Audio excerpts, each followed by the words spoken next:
Did you know the average medieval peasant worked fewer hours per year than the average American does today? They had around 8 weeks of holidays for various feasts and celebrations. Yet, we think of them as poor and ourselves as rich. What if their definition of wealth was just different? What if their financial common sense, born from a world without credit cards or stock markets, holds secrets we've forgotten? We chase numbers on a screen, but they held their wealth in their hands, in their soil, and in their community. Could a 14th century farmer teach a 21st century software engineer anything about money? Let's see, it's number 15. What if your wealth was in your hands, not a bank? Imagine you're a teenager in the year 1350. Your father doesn't give you an allowance. He doesn't open a savings account for you. Instead, he secures you an apprenticeship with the local blacksmith. For the next 7 years, you don't earn much money. You live with the master. You sweep the floors. You manage the fire. You learn. You learn how to shape metal. You learn how to fix a plow. You learn how to shoe a horse. By the time you are a man, you don't have a diploma. You have a skill. This skill is your wealth. It's more real than gold coins, which can be stolen or devalued. It's more reliable than a lord's promise, which can be broken. Your skill is your 400 and wonk, your emergency fund, and your income stream all rolled into one. No matter where you go, as long as people need things made of metal, you can eat. You are financially secure. This was the medieval understanding of wealth. It was tangible. It was productive. The Domesday Book, a massive survey of England completed in 1086 for William the Conqueror, wasn't just a list of who owned what land. It was an inventory of productive capacity. It listed mills, plows, livestock, and people with specific skills. Wealth wasn't an abstract number. It was the ability to create value. A man who could build a watertight barrel or weave a strong piece of cloth was a wealthy man. His human capital was his primary asset. The guild system, which flourished from the 11th century onwards, was built entirely on this idea. Guilds protected the value of skills. They controlled training through apprenticeships. They set quality standards. They ensured that a master craftsman's skill remained a scarce and valuable commodity. It was a closed system, sure, but it was a system that fundamentally understood that the most reliable asset a person can have is their own competence. Now, think about today. We are obsessed with financial assets. We check our stock portfolios. We talk about cryptocurrency. We measure our wealth by the number in our retirement account. These are all abstract representations of value. They are claims on future earnings or speculative bets on digital tokens. And they can be incredibly fragile. The 2008 financial crisis showed us how quickly these numbers can evaporate. A market crash can wipe out a lifetime of savings in a matter of weeks.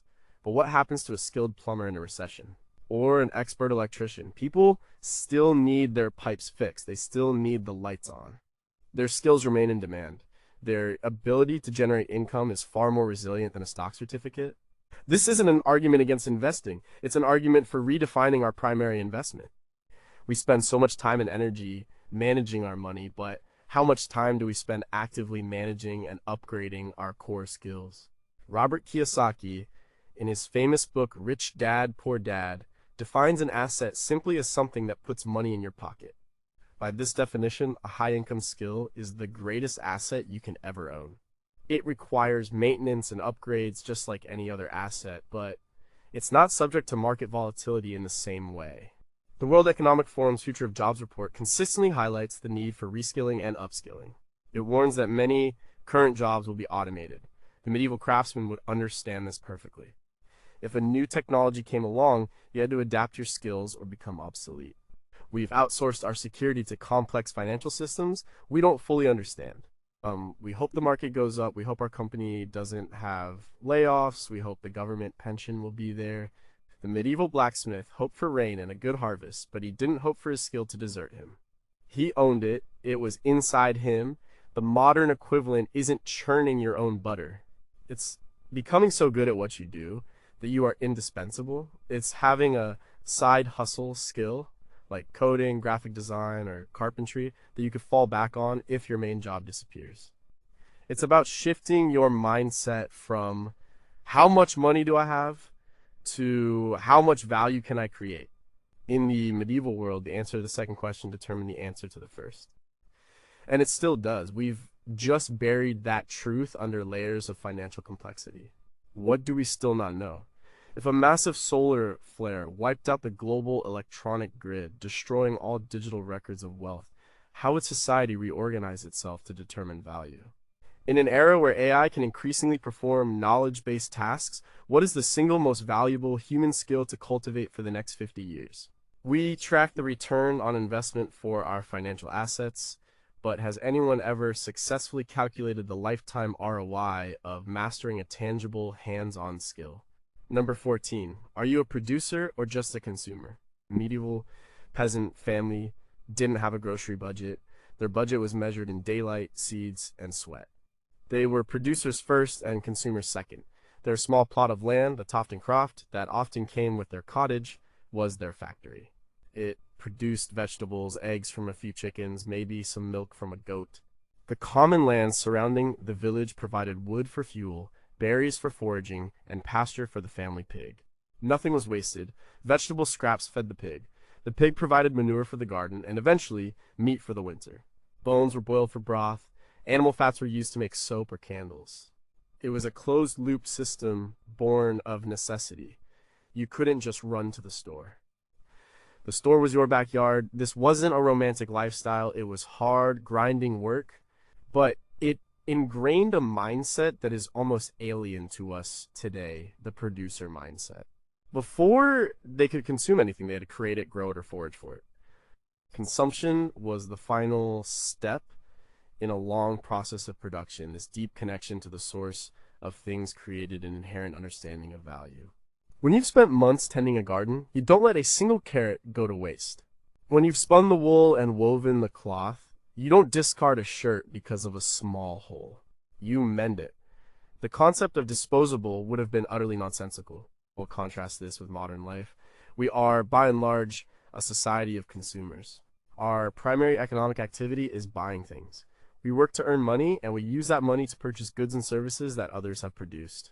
Food comes from a supermarket, wrapped in plastic. Clothes come from a factory thousands of miles away. Entertainment is streamed to our devices. We are disconnected from the process of production, and this has a profound effect on our financial lives. When you don't know what it takes to produce something, you can't truly understand its value. It becomes easy to waste. A 2021 study by the World Wildlife Fund, WWF Germany, estimated that 1.2 billion tons of food is lost on farms globally, and a further 931 million tons is wasted by retailers and consumers. That's a staggering amount of wasted resources, water, and labor. A medieval peasant would be horrified. That isn't just wasted food, it's wasted life force. The modern FIRE movement, financial independence, retire early, has in many ways rediscovered this medieval wisdom. A core tenet of the movement is to dramatically increase your savings rate, often by slashing spending. And how do they do that? They shift from consuming to producing. They learn to cook meals from scratch instead of eating out. They learn basic home and auto repair instead of hiring a handyman. They grow their own vegetables. They adopt a DIY, do-it-yourself ethos for everything from making cleaning supplies to mending their own clothes. Every act of production is an act of saving. When you fix your own leaky faucet using a 10-cent washer and a YouTube video, you haven't just saved a $100 plumber's fee. You've transferred that $100 from the expense column to the asset column of your life's ledger. This isn't about becoming a full-time farmer, it's about changing a default setting in our brains. The default consumer setting is, I have a problem, what can I buy to solve it? The producer setting is, I have a problem. What can I learn or do to solve it myself? This shift has massive financial implications. It reduces reliance on external systems. It builds resilience. It saves a significant amount of money that can then be used for investment or debt reduction.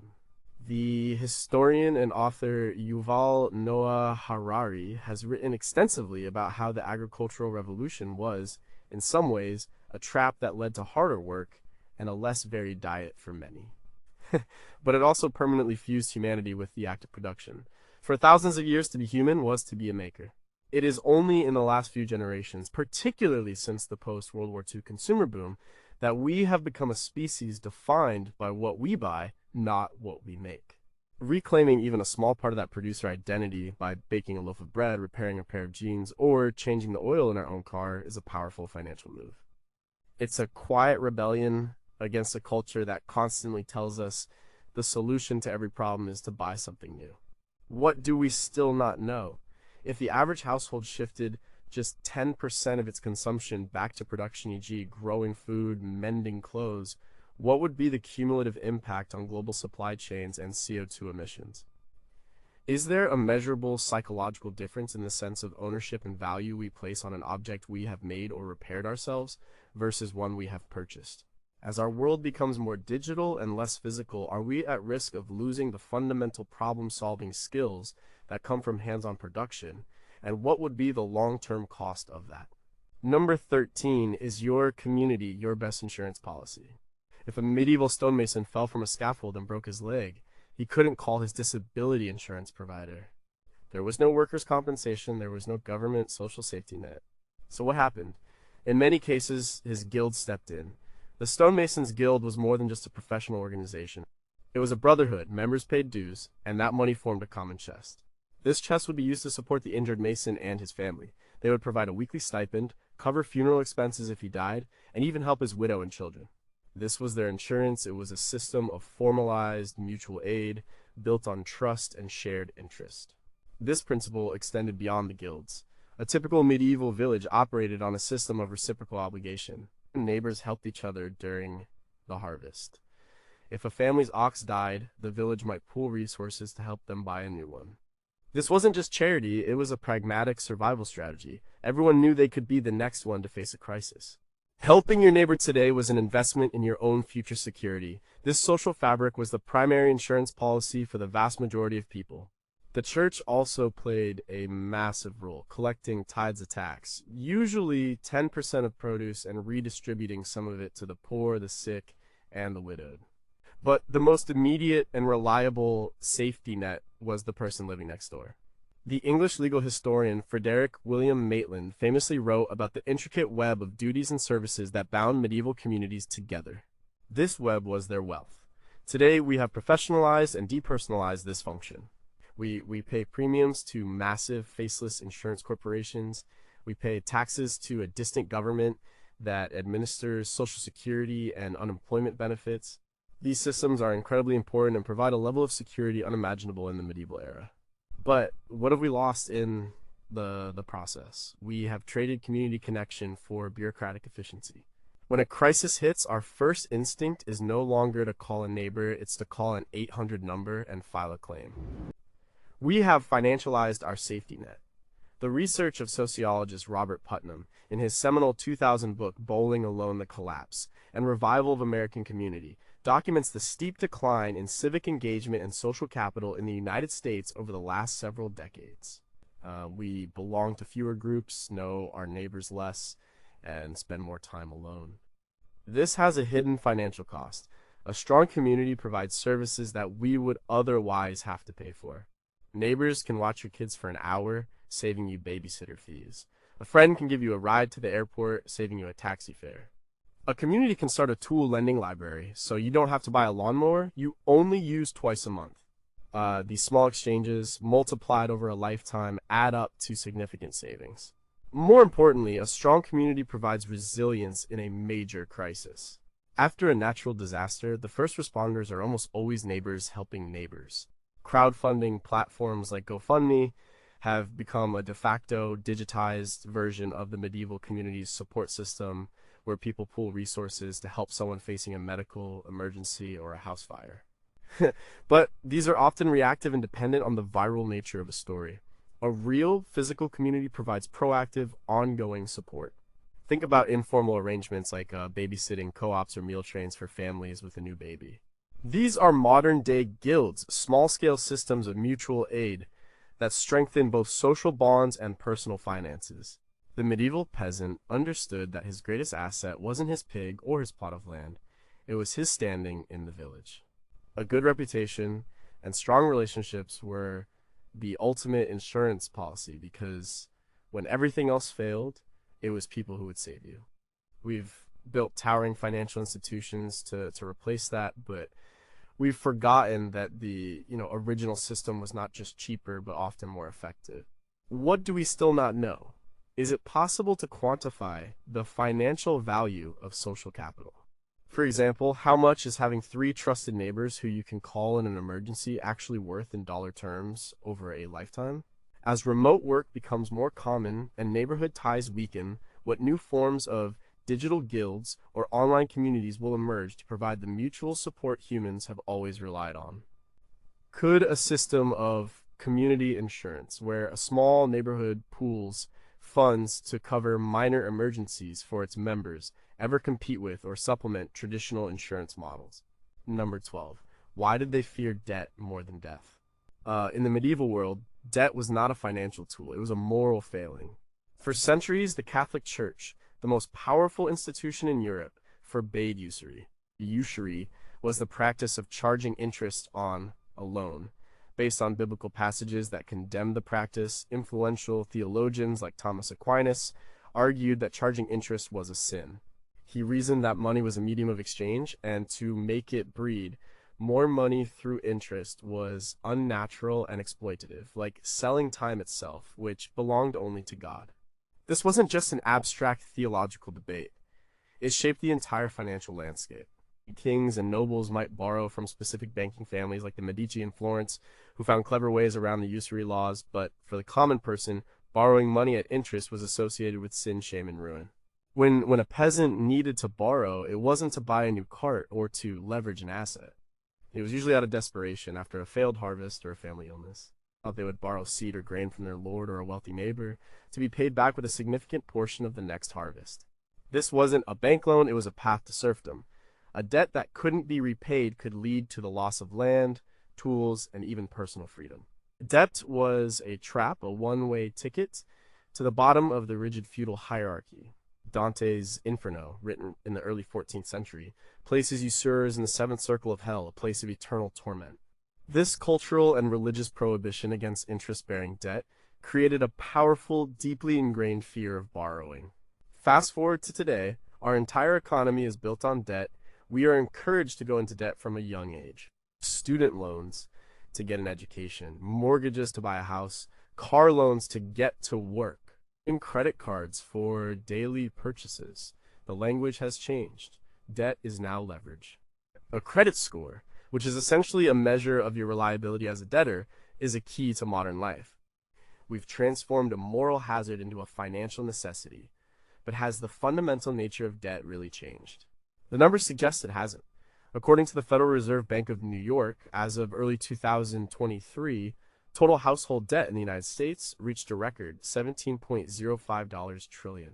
Where credit card debt alone surpassed $986 billion.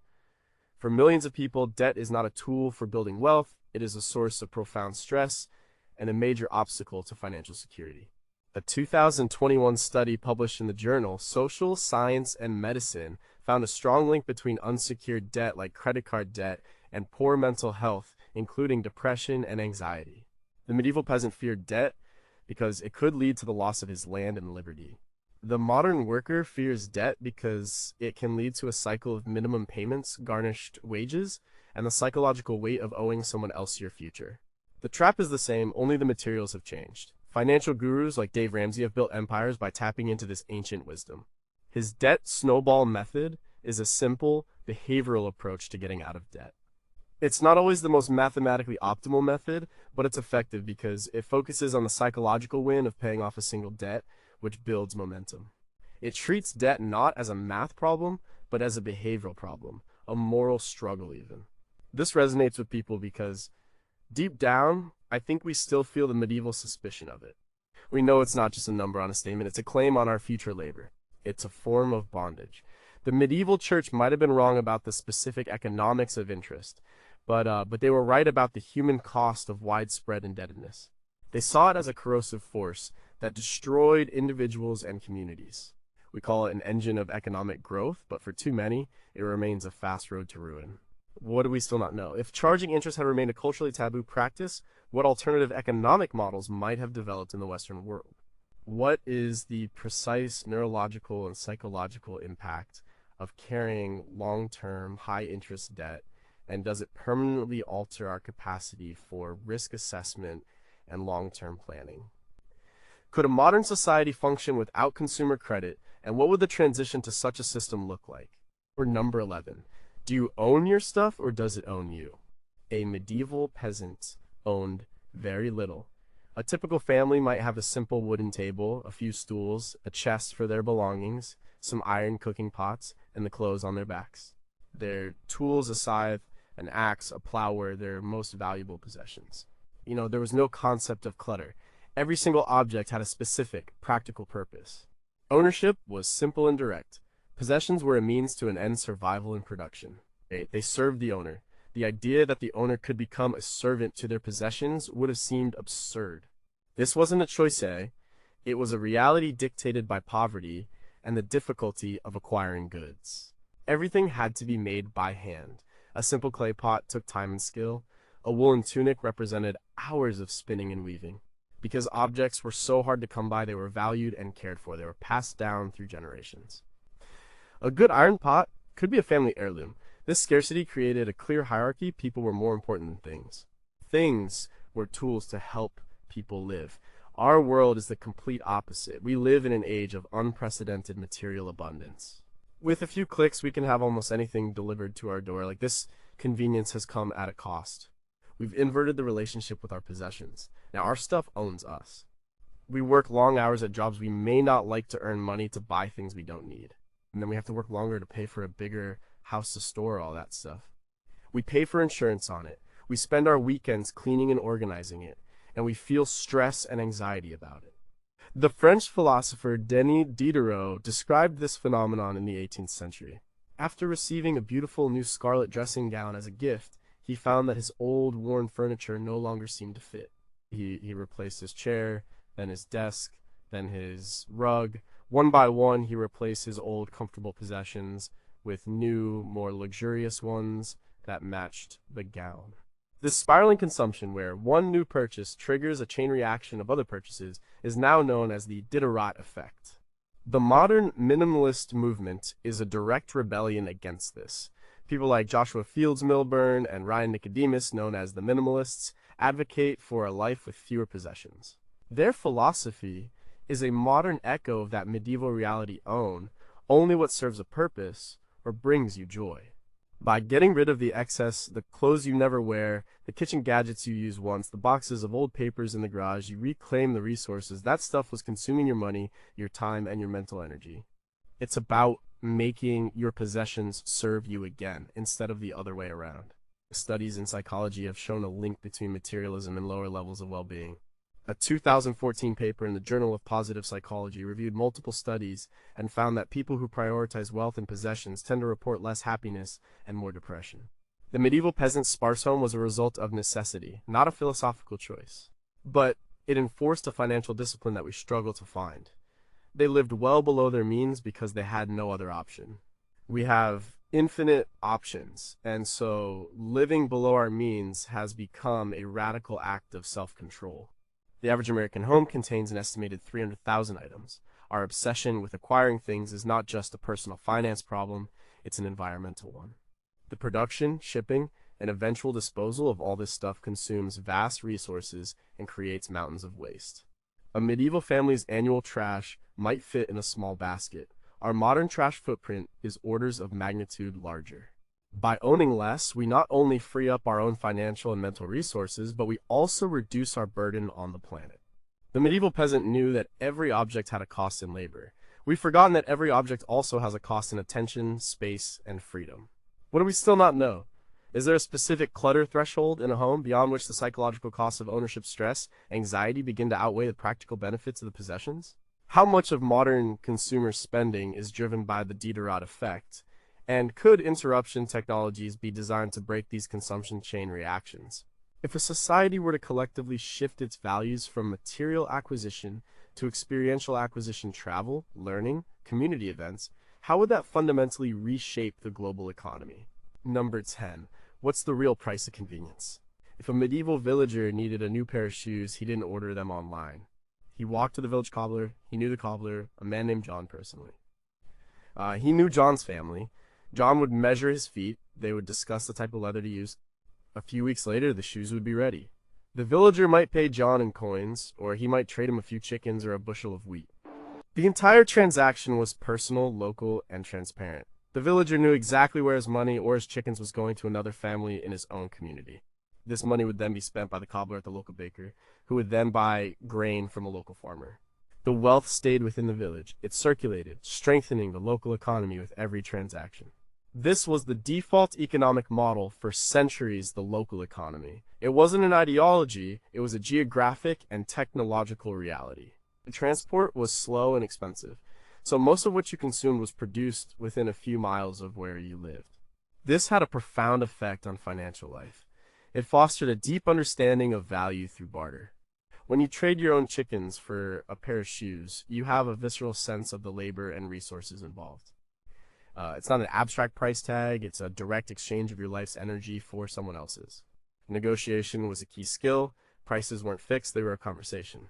Today, we have sacrificed this local, transparent model for a globalized system of incredible convenience and low prices. We can buy strawberries from Chile in the middle of winter, we can order a t-shirt made in Bangladesh and have it arrive the next day. This system, exemplified by giants like Amazon and Walmart, is a marvel of logistics.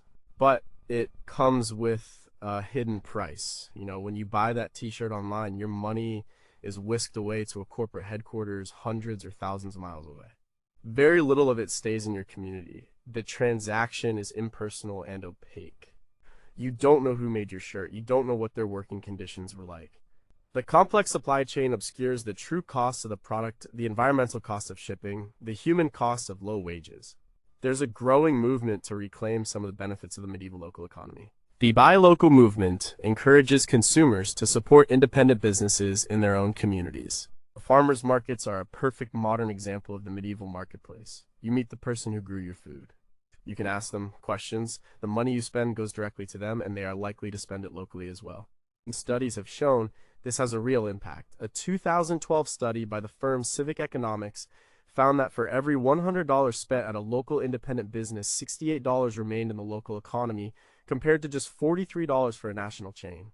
The local business uses local accountants, local printers, and local suppliers. The money recirculates. Bartering is also making a comeback, especially in online communities and local networks. People are trading skills from an hour of web design for a tax consultation or gardening help in exchange for music lessons. This revives the medieval understanding of value as something more than just cash. It's a way of building community and saving money simultaneously. The price of convenience is often the loss of connection, transparency, and local economic resilience. We save a few dollars on a mass-produced item, but we contribute to the hollowing out of our own main streets and the weakening of our community's economic fabric. The medieval shopper didn't have a choice but to shop local. We do have a choice. And choosing to spend a bit more time and money to support a local producer is an investment in the financial health of our own neighborhood. It's a recognition that the cheapest price isn't always the best value. What do we still not know? What is the true all-in cost of a globally sourced product versus a locally sourced one if you factor in environmental externalities, tax subsidies for large corporations, and the social cost of lost local jobs? Could blockchain or other transparency technologies ever recreate the trust and directness of a medieval local marketplace on a global scale? If a major city were to be cut off from global supply chains for a month, what percentage of its essential needs, food, energy, goods, could it currently meet from its own local economy? And number 9, are you planting seeds for next year or just for tonight's dinner? The entire life of a medieval peasant was governed by long-term thinking. This wasn't a choice, it was the law of the harvest. In the spring, when you planted your seeds, you weren't thinking about dinner that night. You were thinking about the fall. You had to save the best grains from the previous harvest to use as seed, even if your family was hungry during the winter. Eating your seed corn was the ultimate act of desperation, a guarantee of future starvation. It was a brutal lesson in delayed gratification. You had to sacrifice immediate comfort for future survival. This long-term perspective was woven into the fabric of life. When you built a house, you built it with oak timbers that would last for centuries. You planted an orchard of apple trees that might not bear fruit for 5 to 7 years, but would then feed your children and grandchildren. You managed the forest by coppicing trees, cutting them in a way that allowed them to regrow, ensuring a sustainable supply of wood for the future. You maintain the soil of your fields through crop rotation and by letting fields lie fallow, a practice known since Roman times, to allow the land to recover its fertility. Every major financial decision was made with an eye on the next season, the next year, the next generation. Short-term thinking led to ruin. Our modern culture, in contrast, is pathologically short-term. We are driven by quarterly earnings reports, 24-hour news cycles, and the instant gratification of social media likes. This short-termism pervades our financial lives. We buy things on credit, prioritizing our immediate desire for a new phone or vacation over the long-term cost of interest payments. We panic sell stocks during a market dip instead of sticking to a long-term investment plan. We prioritize current spending over saving for a retirement that is decades away. A 2022 report from the financial services company Northwestern Mutual found that 60% of U.S. adults feel their financial planning needs improvement. The seed corn of our time is the money we could be investing for our future, and we are often tempted to consume it now. The concept of time preference in economics describes this phenomenon. People generally prefer to have a good thing now rather than later. A medieval peasant had a necessarily low time preference. He was forced to value the future heavily. Modern society, with its relative stability and abundance, encourages a high time preference. We want it now. But the fundamental principles of wealth building haven't changed. They still require a long-term perspective.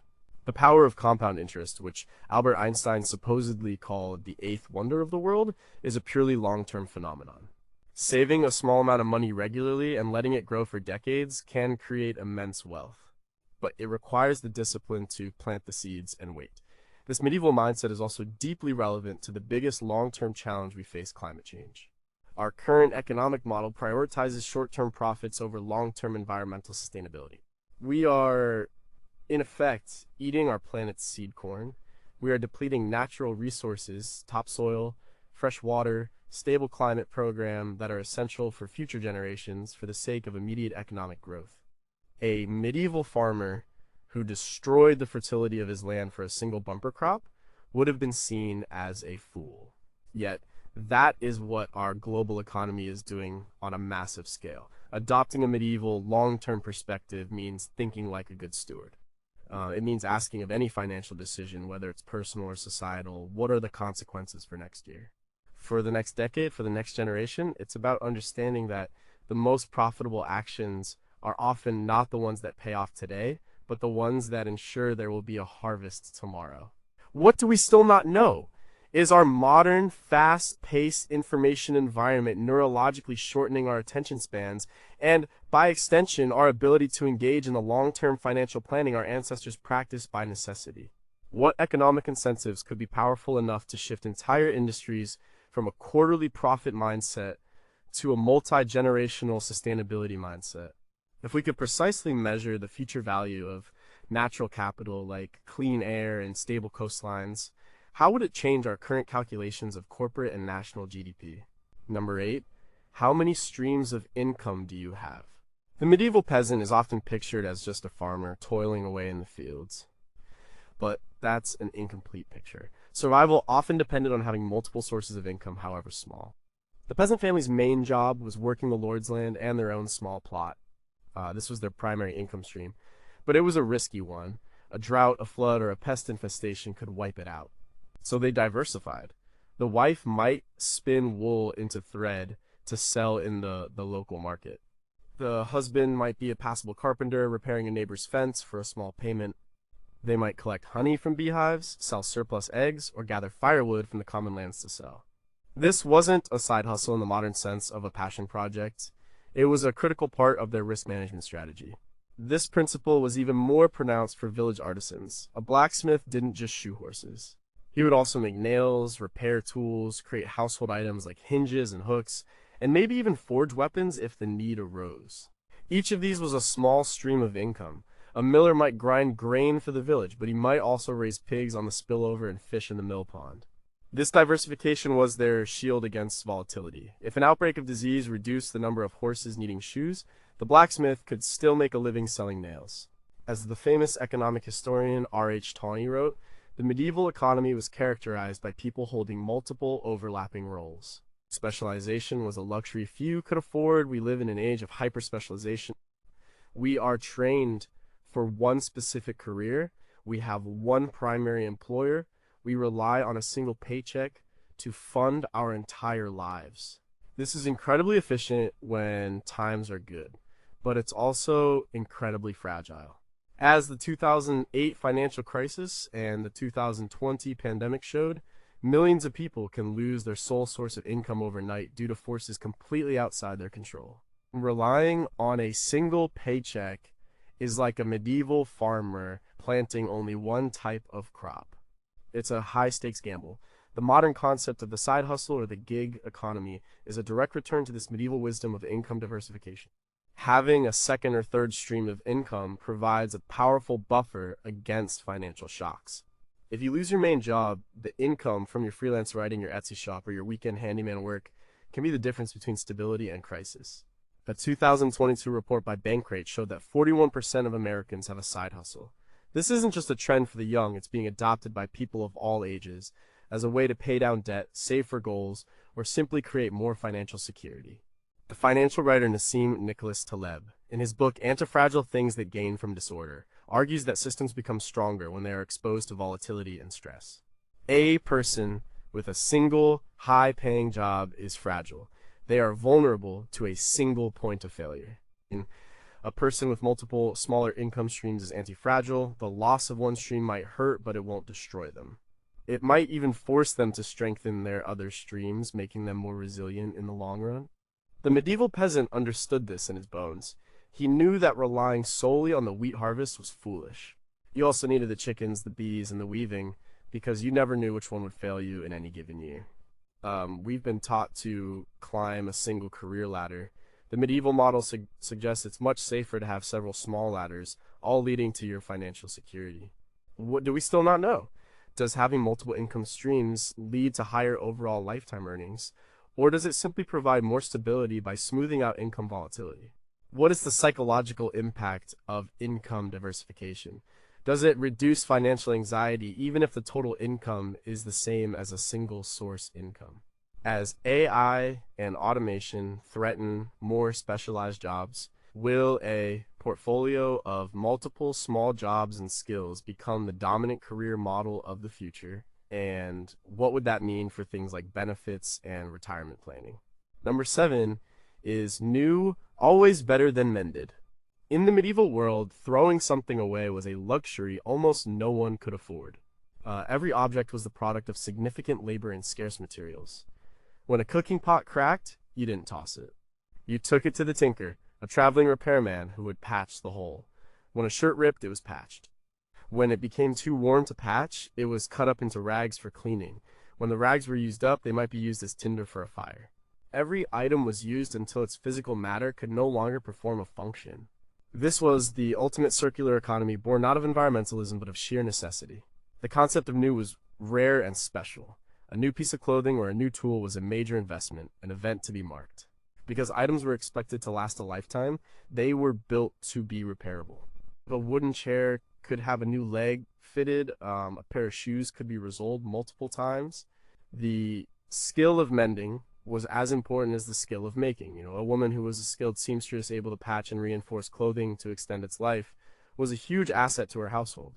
This wasn't just about saving money, it was the only way to live. There was no alternative. The idea of fast fashion or planned obsolescence would have been incomprehensible. Why would anyone deliberately make something that was designed to fall apart? Our modern economy is built on the exact opposite principle. It is a linear economy of take, make, dispose. We extract resources, manufacture products, and then throw them away after a short period of use. Planned obsolescence, a concept that began to take hold in the 1920s and 1930s, is now a standard business practice. Our smartphones are designed to be difficult and expensive to repair, encouraging us to buy a new model every couple of years. Our clothes are often so cheaply made that they are not worth mending. We have been culturally conditioned to believe that new is always better. Mended or secondhand items are often seen as inferior. This has devastating financial and environmental consequences. The average American throws away about 81 pounds of clothing per year, according to the Environmental Protection Agency. The vast majority of this ends up in landfills. This constant cycle of buying new things is a huge drain on our finances. We are on a treadmill of consumption, working to buy replacements for things that were designed to fail. The right to repair movement is a modern pushback against this system. It advocates for laws that would require manufacturers to make their products more easily repairable by consumers and independent repair shops. They are fighting for the same reality. The medieval peasant took for granted that if you own something, you should have the right to fix it. Learning the basic skills of mending and repair is a powerful financial act. Sewing on a button, patching a pair of jeans, fixing a wobbly chair, or even learning basic electronics repair through online tutorials can save you thousands of dollars over a lifetime. It's a direct rejection of the consumer treadmill. It changes your relationship with your possessions. An object you have repaired is no longer just a passive thing you bought. You have a history with it. You have invested your own time and skill into it, increasing its value to you, even if its resale value is low.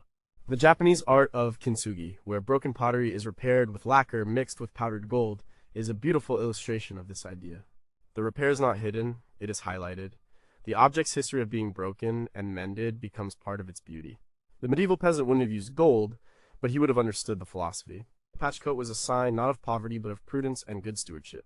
What do we still not know? If major manufacturers were legally required to provide repair manuals and spare parts for all their products for at least 10 years, how would that single change affect consumer spending, landfill waste, and the growth of a new repair-based economy? Is there a way to calculate the lost value from planned obsolescence on a national scale? And what does that number represent in terms of wasted labor, resources, and consumer capital? Does the act of repairing a physical object have a measurable positive impact on a person's mental health, sense of agency, and self-efficacy in other areas of their life? Number 6. What laws are secretly controlling your spending? In the medieval period, what you wore was not just a matter of personal choice. It was often a matter of law. Sumptuary laws were regulations that controlled consumption, and they were common throughout medieval Europe. These laws dictated what people of different social classes could wear. A peasant might be forbidden from wearing silk or certain types of fur. The color purple was often reserved for royalty. The length of the toes on your shoes or the number of buttons on your tunic could be legally restricted based on your social rank. On the surface, these laws were about maintaining the social order. The nobility didn't want wealthy merchants dressing like them. But they also had a powerful, if unintentional, financial effect. They acted as a forced brake on conspicuous consumption. These laws essentially made it illegal for most people to engage in lifestyle inflation. No matter how much money a successful farmer or craftsman made, he couldn't legally spend it on the status symbols of the class above him. This forced him to invest his surplus wealth in more productive ways. He might buy more land, better tools, or more livestock. He invested in assets that would generate more income, rather than in depreciating assets like fancy clothes designed to signal a status he wasn't allowed to claim. These laws, while socially repressive, created a framework that encouraged productive investment over wasteful spending. The 14th century English Statute of Laborers and its accompanying regulations included clauses on what laborers could eat and wear, explicitly to keep their wage demands down and prevent them from spending on luxuries. We think we are free from such laws today. We can buy whatever we can afford. But are we really? We may not have legal sumptuary laws, but we are governed by powerful, unwritten social sumptuary laws. The pressure to keep up with the Joneses is a modern, invisible version of these old regulations. We feel compelled to buy a certain type of car, live in a certain type of neighborhood, and wear certain brands of clothes to signal our social standing. These social norms dictate our spending far more than we'd like to admit. They create a powerful pressure for lifestyle inflation, where our spending rises to match or even exceed our income. The sociologist Thorstein Veblen coined the term conspicuous consumption in his 1899 book, The Theory of the Leisure Class. He described how the newly rich of the Gilded Age used their spending not for its utility, but to display their wealth and social status. This is the driving force behind our modern social sumptuary laws. We buy the expensive handbag or the luxury watch not just because we like it, but because of what it says about us to other people. This is an incredibly expensive game. Unlike the medieval peasant who was legally blocked from playing, we are socially coerced into participating. Refusing to play by driving an old car, living in a smaller house than you can afford, or ignoring fashion trends is seen as eccentric or even a sign of failure. Breaking free from these unwritten laws is one of the most powerful financial moves you can make. It requires consciously recognizing the social pressures and deciding not to participate. This is the core philosophy of books like The Millionaire Next Door by Thomas J. Stanley and William D. Danko. They found that most self-made millionaires don't look like the media's portrayal of the rich. They don't drive fancy cars or wear designer clothes. They live modest lifestyles and invest their money productively, just as the medieval peasant was forced to do by law. They have chosen to be stealth wealthy. They have made a deliberate choice to ignore the social pressure to display their wealth. The medieval sumptuary laws were a cage, but in a strange way, they protected people from their own worst impulses.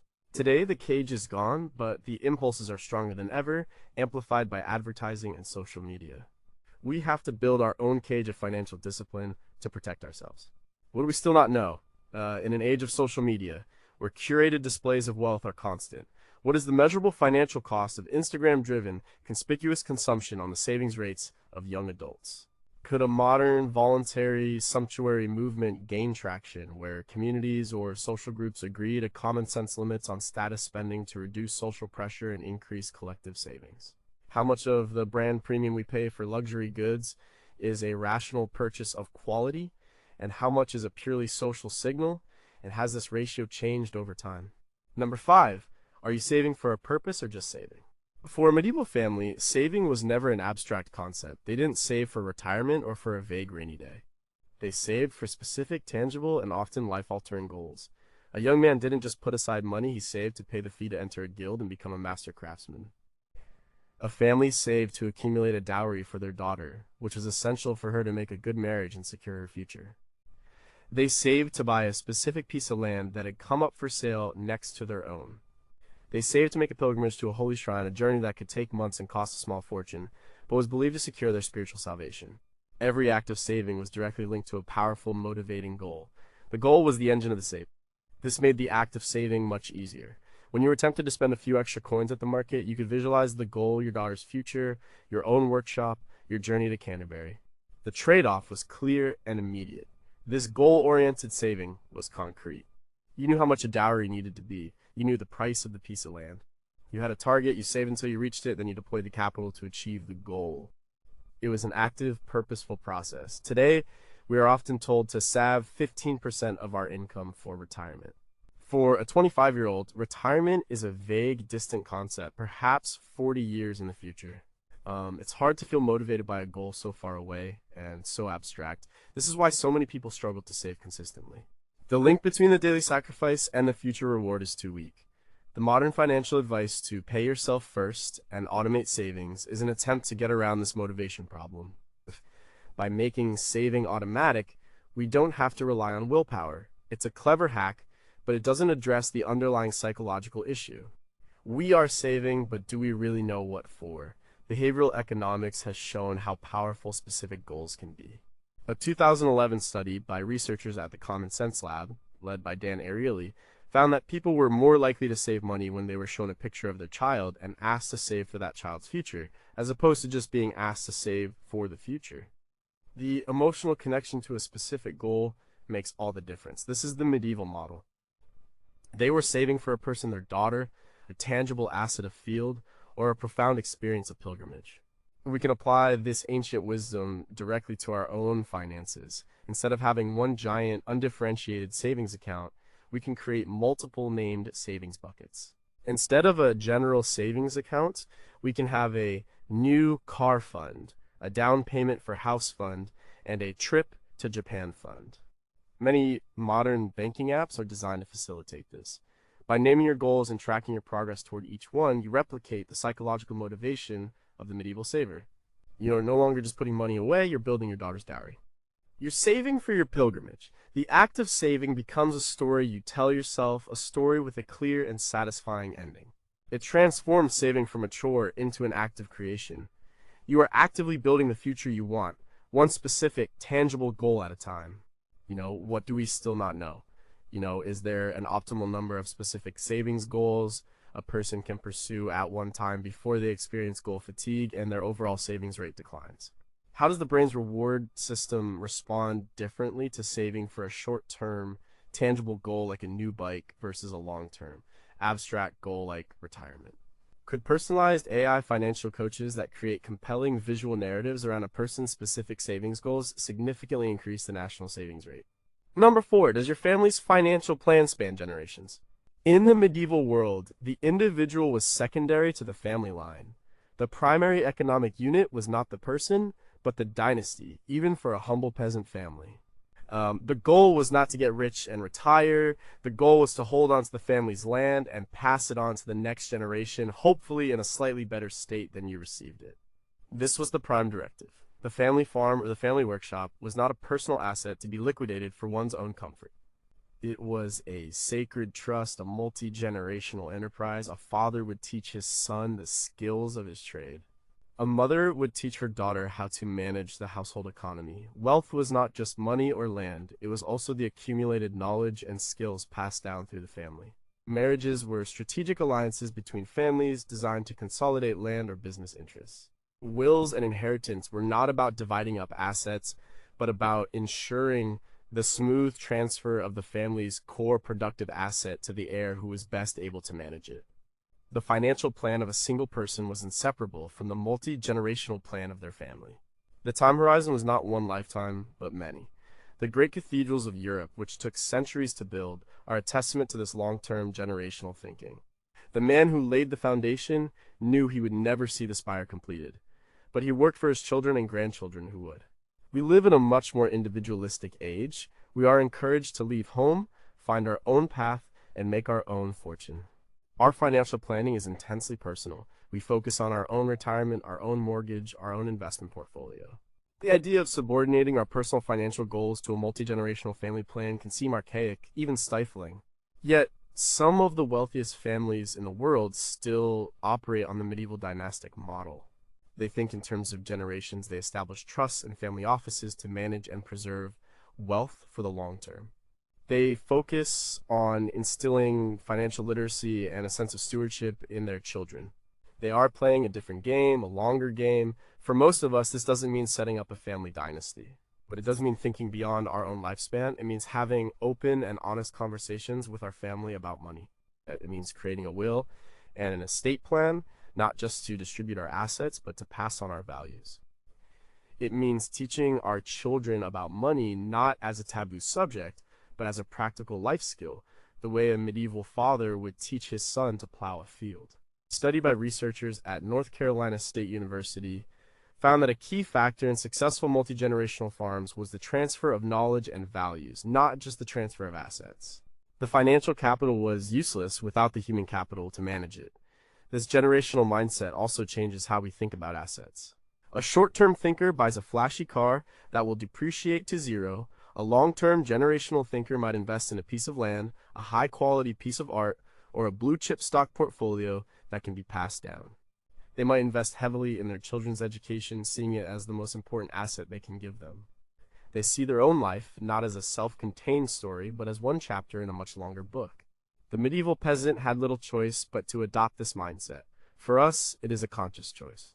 It is the choice to see our financial lives not as a sprint to our own finish line, but as one leg in a much longer relay race. It is about planting trees whose shade we know we will never sit in. What do we still not know? What are the specific practices and communication patterns of families who have successfully preserved both their financial wealth and their family harmony over multiple generations, and can these be taught? Does the decline of multi-generational households and the rise of individualism have a measurable negative impact on a nation's overall household savings rate? In an era of rapid technological and social change, is the very concept of a long-term, multi-generational financial plan becoming obsolete, or is it more important than ever? Number 3. Could you survive a total economic collapse? Imagine a medieval peasant living in the year 1348. The Black Death arrives in his village. Within a few years, it will wipe out between 30% and 50% of Europe's population. This is a societal and economic collapse on an unimaginable scale. Lords are desperate for laborers. Fields lie fallow. The old feudal order is shaken to its core. And yet, for the peasant who survived, what did he still have? He still had his skills. He knew how to grow food, how to build a shelter, how to fix a tool. He owned a few tangible assets with his cow, his pots, his axe that were still useful. His wealth was not in a currency that could hyperinflate or a system that could collapse. His wealth was real, it was tangible and practical, he could survive. This is the ultimate stress test for any financial plan. If the entire system that supports you, the banks, the markets, the government, the supply chains, were to disappear overnight, what would you have left? The medieval person's assets were, by their very nature, collapse-proof. Land, tools, livestock, and practical skills retain their intrinsic value regardless of what is happening in the wider economy. A bag of gold coins might be valuable, but an axe is useful. In a true crisis, usefulness is the only currency that matters. Our modern financial system is a tower of abstractions. Our wealth is stored as digital entries on a bank server. Our retirement funds are tied up in complex financial instruments that we don't understand. We rely on a global network of just-in-time delivery to stock our grocery stores. This system is incredibly efficient, but it is also brittle. It has many single points of failure. A widespread power outage, a sophisticated cyber attack, a major geopolitical conflict, or a severe pandemic could bring it to its knees. This isn't about becoming a paranoid doomsday prepper. It's about recognizing the wisdom in holding a small portion of your wealth in tangible, useful assets. This is the logic behind holding physical gold or silver. In a crisis where fiat currencies are failing, precious metals have historically been a store of value. But the medieval model pushes us to think even more practically. What is more valuable in a real crisis, a gold coin or a well-stocked pantry, and the knowledge of how to purify water? What is more useful, a stock certificate or a comprehensive first aid kit, and the skills to use it? The modern prepper movement is often mocked, but at its core, it is simply a radical application of this medieval financial wisdom. It prioritizes tangible assets and practical skills. This can mean having a few months' worth of food and water stored. It can mean owning a good set of hand tools and knowing how to use them. It can mean planting a garden, not just as a hobby, but as a resilient source of food. It can mean cultivating strong relationships with your neighbors because, as we've seen, community is the ultimate insurance policy. These are all hedges against systemic risk. They are the tangible assets that are left when all the abstractions burn away. Even a small allocation of your resources towards this kind of resilience, what some call investing in your own life, can provide not just practical security, but immense peace of mind. The medieval peasant lived on the brink of collapse every day. His financial strategies were forged in that fire. We live with the illusion of stability, and our strategies have become soft and complacent as a result. What do we still not know? What is the optimal percentage of a modern household's net worth that should be held in tangible, non-financial assets like stored food, tools, and skills to hedge against systemic collapse without sacrificing too much growth from traditional investments? How would modern societies, which are highly specialized and interdependent, actually function in the first 30 days after a complete collapse of the global financial and logistical systems? Are there certain practical skills, e.g. water purification, basic mechanics, food preservation, that have a disproportionately high survival value and should therefore be considered a critical asset class for every individual to acquire? Number 2, when was the last time you truly understood value? In a medieval market, prices were a negotiation. A farmer with a cart of apples would haggle with a woman who wanted to buy them. The final price would depend on many factors. How good was the harvest this year? Is it early or late in the season? How many other farmers are selling apples today? The price was not a fixed number printed on a sticker. It was a dynamic outcome of a human interaction. This process forced both the buyer and the seller to have a deep, intuitive understanding of value. More importantly, much of the economy ran on barter. A miller might grind a farmer's grain in exchange for a portion of the flour. A blacksmith might repair a plow in exchange for a side of bacon. This direct exchange of goods and services creates an unshakable understanding of what things are worth in terms of labor and resources. When you trade a pig that you spent 6 months raising for a new set of wheels for your cart, You understand the value of those wheels in a way that is impossible when you just tap a credit card. You are trading your time, your sweat, and your skill directly for someone else's. The value is not an abstract number. It's a tangible reality. The medieval economy was a high-context world where value was constantly being assessed and negotiated. We live in a low-context world of fixed prices and abstract money. We have lost our intuitive feel for value. When we buy a cup of coffee for $5, what does that $5 represent? How many minutes of our work did it take to earn it? What are the raw costs of the beans, the milk, the cup, the labor? We don't know.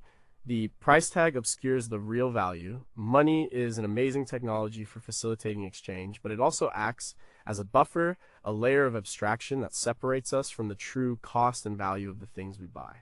This price illiteracy makes us vulnerable to all sorts of financial mistakes. We are swayed by marketing that creates perceived value where there is little real value. We buy things because they are on sale without considering if we would have wanted them at their original price. We lose track of small recurring expenses because the individual price seems low without realizing the cumulative value we are giving away. The financial author Vicki Robin, in her book Your Money or Your Life, introduced a powerful exercise to combat this. She teaches people to calculate their real hourly wage after accounting for taxes, commuting costs, work-related expenses, etc., and then to translate every purchase into the hours of life energy it costs them. That $5 coffee might actually cost you 15 minutes of your life. Is it worth it? This calculation is a modern way to recreate the medieval barter mindset. It forces you to ask, am I willing to trade this much of my life for this item? Reconnecting with real value can be a revolutionary act. It can mean participating in a barter network or a local time bank. It can mean taking on a DIY project to truly understand the labor involved in building something. It can mean growing some of your own food to feel the connection between a seed and a meal. It is about piercing the veil of price and seeing the underlying reality of labor, resources, and skill. The medieval peasant had this understanding by default. We have to fight to reclaim it. But doing so is a crucial step towards making conscious, deliberate financial choices rather than just reacting to the prices that are presented to us. It is the difference between being a passive consumer and an active participant in your own economic life. What do we still not know? If a life energy cost, calculated based on an individual's real hourly wage, were displayed next to the monetary price of every product, how would it change consumer purchasing behavior on a mass scale? Has the ease of digital and credit card payments, which don't feel like real money, measurably diminished our ability to intuitively assess value compared to previous generations who primarily used physical cash? Could a society function on a large scale, technology-enabled barter system, and what would be the economic and social advantages and disadvantages of such a system? Number one, if everything vanished, what would you have left? This is the ultimate medieval question. It strips away all the complexities of modern finance and gets to the absolute core of what constitutes real wealth. Imagine everything you associate with your financial life is gone. The stock market has vanished. The banks are empty buildings. Your currency is worthless paper. Your house, your car, your possessions, all gone. What do you have left? A medieval person's answer would be simple and immediate. I have my health and my strength, I have my skills, I know how to farm, how to build, how to weave. And I have my reputation and my relationships within my community. This was the bedrock of their existence. How? It was the wealth that could not be taken away. This was their true net worth. This final essential lesson underpins all the others. It is the understanding that financial assets are just claims on real value. They are not the real value themselves. The real value lies in human capital, your skills and knowledge, social capital, your community and relationships, and tangible productive assets, tools, land. Our modern financial system has become so complex and so abstract that we have forgotten this. We have come to believe that the numbers on the screen are the wealth itself. The medieval world, in its brutal simplicity, never allowed for that delusion. And when we talk about skills, we're talking about the blacksmith's ability to shape metal. When we talk about living below our means and avoiding waste, we're talking about the peasant's instinct to mend the shirt and save the seed corn. When we talk about community as insurance, we're talking about the guild supporting the injured mason. When we talk about long-term thinking, we're talking about the farmer planting an orchard for his grandchildren. Each of the preceding tips is just one facet of this single core idea: true wealth is resilience. It is the ability to produce value and to weather storms independent of any particular financial system. How do we build this kind of fundamental wealth today? We invest in ourselves. We learn new practical skills. We take care of our physical and mental health. We build strong, genuine relationships with our family, friends, and neighbors. We build a reputation for being reliable, trustworthy, and helpful. These are the assets with the highest possible return. They don't show up on a balance sheet, but they are what will carry you through any crisis, whether it's a personal job loss or a global economic meltdown. The ancient Greek philosopher Zeno, the founder of Stoicism, understood this. After losing all his worldly possessions in a shipwreck, he reportedly said, "Fortune has commanded me to be a philosopher with less impediment." He recognized that his true wealth, his mind, his character, his knowledge was untouched. We spend our lives accumulating things. We work to get a bigger number in our bank account. The medieval perspective asks us to spend just as much time and energy on a different kind of accumulation, the accumulation of competence, character, and community. Because in the end, that is all there truly is. If everything vanished tomorrow, your portfolio would be zero. But your ability to solve problems, to help others, and to persuade them to help you would be priceless. That is the final and most profound financial lesson from the Middle Ages. The ultimate asset is you. What do we still not know? Is it possible to create a new, universally accepted measure of net worth that incorporates non-financial assets like skill levels, community trust, and physical health? And what would such a metric look like? If our education system were redesigned to prioritize the building of this fundamental wealth, practical skills, financial literacy, community building over standardized test scores, what would be the long-term impact on economic equality and societal resilience? In the face of a true system-wide collapse, what is the single most valuable asset a person could possess, a tangible good like gold, a practical skill like farming, or a social attribute like trusted leadership?